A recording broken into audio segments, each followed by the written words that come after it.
Warren Buffett इस दुनिया के सबसे महान एंड सक्सेसफुल इन्वेस्टर कहे जाते हैं। उन्हें इस दुनिया का सबसे महान और सक्सेसफुल इन्वेस्टर यूं ही नहीं कहा जाता। इन्वेस्टिंग के जरिए 2008 में वो इस दुनिया के सबसे अमीर आदमी बन गए थे और आज भी वो इस दुनिया के सबसे अमीर लोगों में गिने जाते हैं। वॉरेन बफेट ने अपनी इन्वेस्टिंग के जर्नी में कई ऐसे रूल्स को फॉलो किए हैं जिसने उन्हें इतना सक्सेसफुल बनाया है। वॉरेन बफेट कहते हैं कि इन्वेस्टिंग के दो सबसे इंपॉर्टेंट रूल है। सबसे पहला रूल है नेवर लूज योर मनी और दूसरा रूल है नेवर फॉरगेट रूल नंबर 1। यानी रूल नंबर 1 का मतलब जो भी कैपिटल आप स्टॉक्स में इन्वेस्ट करते हैं उस कैपिटल अमाउंट को, उस पूंजी अमाउंट को कभी ना खोए। और रूल नंबर 2 का मतलब नेवर फॉरगेट रूल नंबर 1, यानी अपने पहले रूल को कभी ना भूलें। अब आपको लग रहा होगा कि इसमें इंपॉर्टेंट क्या है। कोई भी इन्वेस्टर नहीं चाहता कि उसको मार्केट में लॉस हो, लेकिन ऐसा पॉसिबल थोड़ी है कि जिस कंपनी के शेयर्स को हमने खरीदा है उसका शेयर प्राइस खाली ऊपर ही जाए। मार्केट में कंपनीज का शेयर प्राइस तो ऊपर नीचे होते रहता है। इनफैक्ट कई बार छोटी छोटी बुरी न्यूज़ के कारण कंपनीज के शेयर प्राइस में बहुत ज़्यादा उतार चढ़ाव हो जाता है। तो ऐसे में ये सोचना कि जिस कंपनी के शेयर्स को हमने खरीदा है उसका शेयर प्राइस हमारे खरीदी प्राइस से कभी नीचे ही ना जाए और हमें कभी लॉस ही ना हो, ऐसा पॉसिबल नहीं है। और अगर ऐसा पॉसिबल नहीं है तो फिर वॉरेन बफेट ऐसा क्यों कहते हैं कि नेवर लूज योर मनी?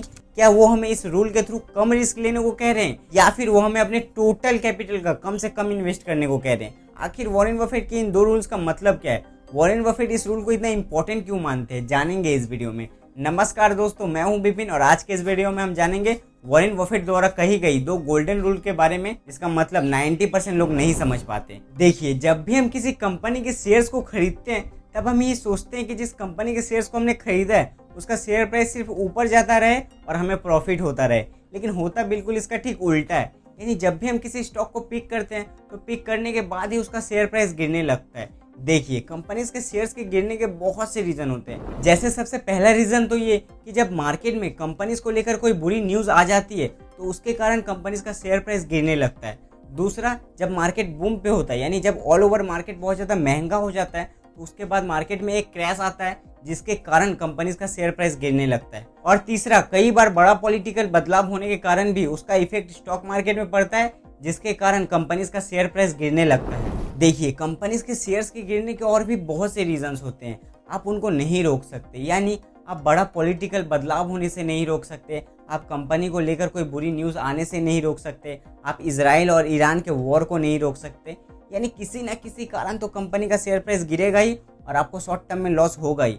यानी शॉर्ट टर्म के लॉस को रोकना आपके हाथ में नहीं है, लेकिन आपको बहुत ज़्यादा लॉस ना हो जाए ये आपके हाथ में है। वॉरेन बफेट अपने इस रूल के थ्रू यही कहना चाहते हैं कि आप कोई ऐसा इन्वेस्टमेंट ना कर दे जिसके कारण आपका पूरा कैपिटल डूब जाए और आपको पूरा गेम से ही बाहर होना पड़ जाए। देखिए, सिर्फ बुरी कंपनीज के शेयर्स को खरीदने से आपको बड़ा लॉस नहीं होता, कई बार अच्छी कंपनीज के शेयर्स को खरीदने से भी आपको बड़ा लॉस होता है। अगर आप अच्छे कंपनीज के शेयर्स को गलत टाइम पे पिक करते हैं, यानी अगर आप अच्छे कंपनीज के शेयर्स को बहुत ज़्यादा महंगे में पिक करते हैं तो ऐसे में भी आपको बहुत बड़ा लॉस हो सकता है। क्योंकि जब कोई कंपनी महंगी हो जाती है तो वहाँ से उस कंपनी के शेयर्स को गिरने में बहुत ज़्यादा वक्त नहीं लगता, वो कुछ महीनों में ही बहुत ज़्यादा गिर जाता है। लेकिन उसी शेयर को वापस से उसी प्राइस पे आने में सालों लग जाते हैं। यानी महंगे प्राइस पे कंपनी के शेयर्स को खरीदने से जो आपको लॉस होता है उस लॉस को रिकवर करने में आपको सालों लग जाते हैं।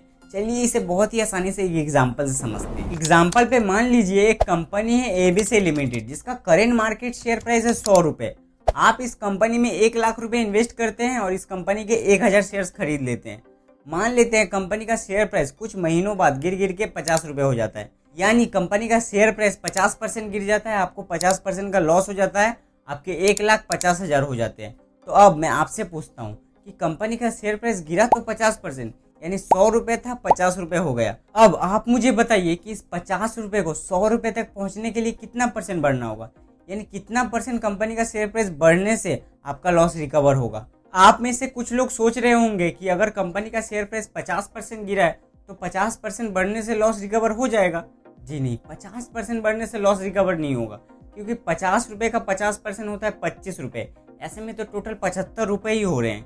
लेकिन कंपनी का पहले शेयर प्राइस कितना था? 100 रुपये। देखिए, भले ही कंपनी का शेयर प्राइस गिरा 50%, लेकिन उसे वापस से 100 रुपये तक पहुँचने के लिए 100% बढ़ना होगा, क्योंकि तभी तो 50 रुपये 100 रुपये होगा और आपको जो 50% का लॉस हुआ है वो रिकवर होगा। जरा सोचिए, कंपनी का शेयर प्राइस गिरा तो 50%, लेकिन वापस से उसे उस प्राइस पे पहुंचने के लिए जहां से वो 50% गिरा वहां तक पहुंचने के लिए शेयर को 100% बढ़ना होगा। 100% इंक्रीज होना होगा। देखिए, जब हमें किसी इन्वेस्टमेंट में बड़ा लॉस होता है तो उस लॉस को रिकवर करना बहुत ही मुश्किल हो जाता है, क्योंकि जो बड़ी बड़ी स्टैब्लिश्ड कंपनियां होती हैं उन कंपनीज के शेयर्स को डबल होने में 5 साल से भी ज़्यादा का वक्त लग जाता है।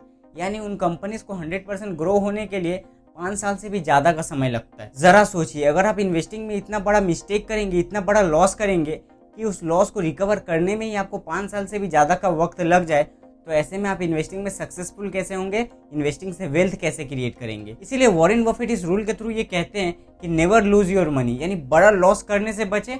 और रूल नंबर 2, अपने रूल नंबर 1 को कभी ना भूलें। वॉरेन बफेट कहते हैं कि इन्वेस्टिंग में सक्सेसफुल होने के लिए आपको बहुत ज़्यादा इंटेलिजेंट होने की ज़रूरत नहीं, बस आपको गलतियां कम करनी है। देखिए, अगर आप इन्वेस्टिंग में सक्सेसफुल होना चाहते हैं तो सिर्फ अच्छे स्टॉक्स को पिक करने से काम नहीं चलेगा, अच्छे स्टॉक्स को राइट टाइम पे पिक करना होगा।